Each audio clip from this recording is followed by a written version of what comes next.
दोस्तों, और एक बार फिर से स्वागत करता हूं मैं आप सभी का आपके अपने चैनल लोन हेल्प इंडिया में। और आज के इस वीडियो में हम लोग बात करेंगे लोन के सेटलमेंट के बारे में। अगर आपका भी एक या एक से ज़्यादा लोन है, मल्टीपल लोन्स है और उस ट्रैप में, उस दलदल में आप लगातार फंस चुके हैं, आपका बिजनेस में लॉस हो चुका है, शेयर मार्केट में लॉस हो चुका है या किसी और जगह किसी भी तरीके का पैसा लॉस हो गया या आपकी जॉब चली गई, जिस वजह से आप लोन का पेमेंट करने में फ़िलहाल असक्षम है या लोन का पेमेंट नहीं कर पा रहे। अब ऐसे में आपके मन में कई सवाल होते हैं कि कंपनियां हमारे साथ क्या कर सकती है, कंपनियां क्या एक्शन ले सकती है, और आपका अपना चैनल लोन हेल्प इंडिया बना है। ऐसे सवालों के जवाब के लिए आपने काफ़ी वीडियोस ऑलरेडी देख रखे हैं।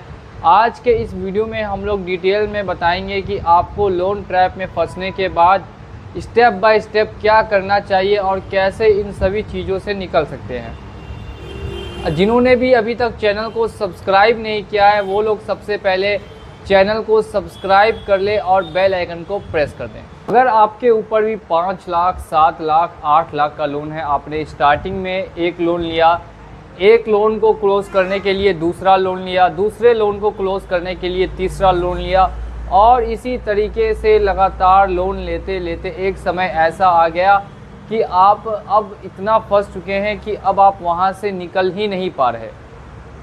तो ऐसे में सबसे पहला आपका कदम क्या होना चाहिए कि अब आप इस समय और लोन ना लें।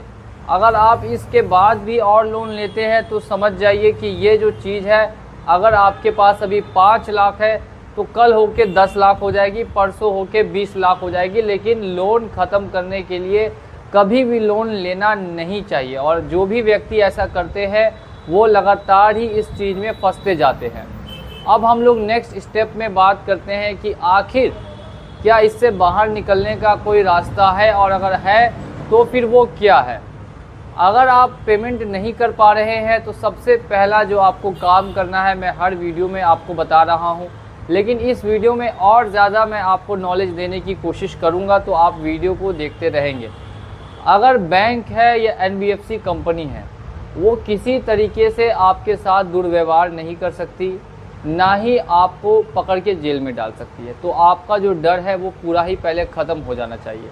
अब इसके बाद अगर हम लोग बात करते हैं तो आपको एक और चीज़ का ख्याल रखना है कि कंपनी को या बैंक को आप एक बार मेल करके एक जानकारी दे दें, इन्फॉर्मेशन दे दें कि आप अभी पैसा भरने में सक्षम नहीं हैं, और इन केस अगर आप मेडिकली अनफिट हैं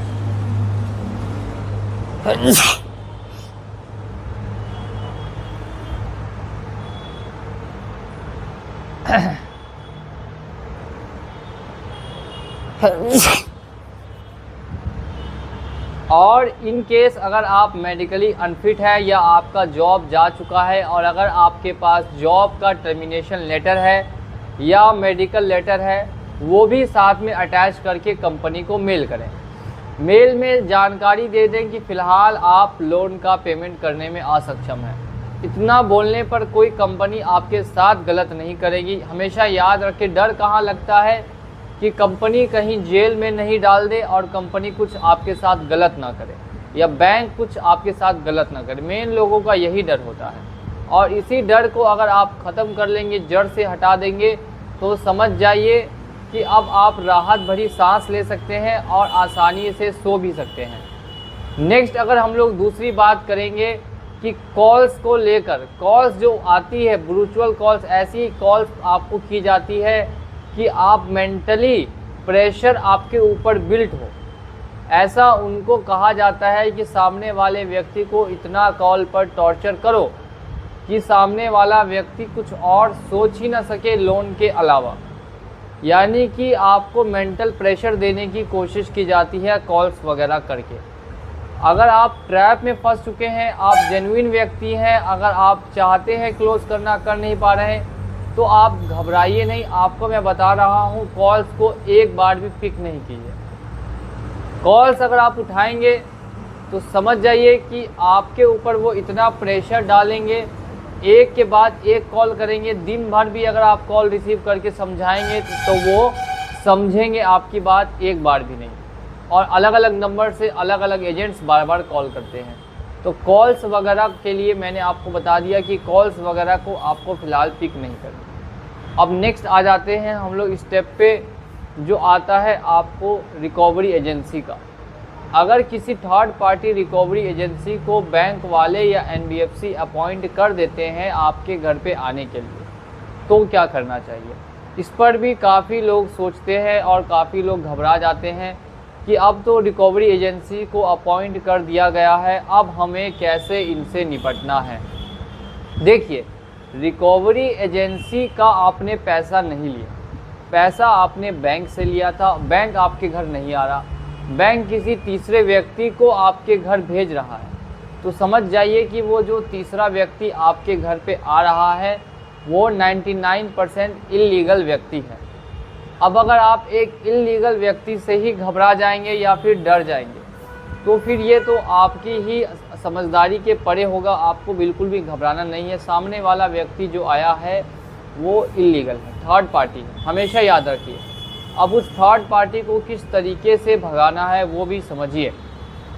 आपको उनसे मांगना है ID कार्ड, ऑथोराइजेशन लेटर, और साथ साथ में अगर ये दोनों चीज़ वो नहीं लेकर आ सकता, आप होम विजिटिंग लेटर नहीं ला सकता, तो समझ जाइए DRA लाइसेंस अगर उसके पास नहीं है तो समझ जाइए कि अब आप उसके खिलाफ़ कंप्लेन करने के लिए तैयार है। जल्द से जल्द उसकी फ़ोटो, उसका वीडियो कुछ भी बना लें और कल ही होकर उसके खिलाफ़ कंप्लेन कर दें।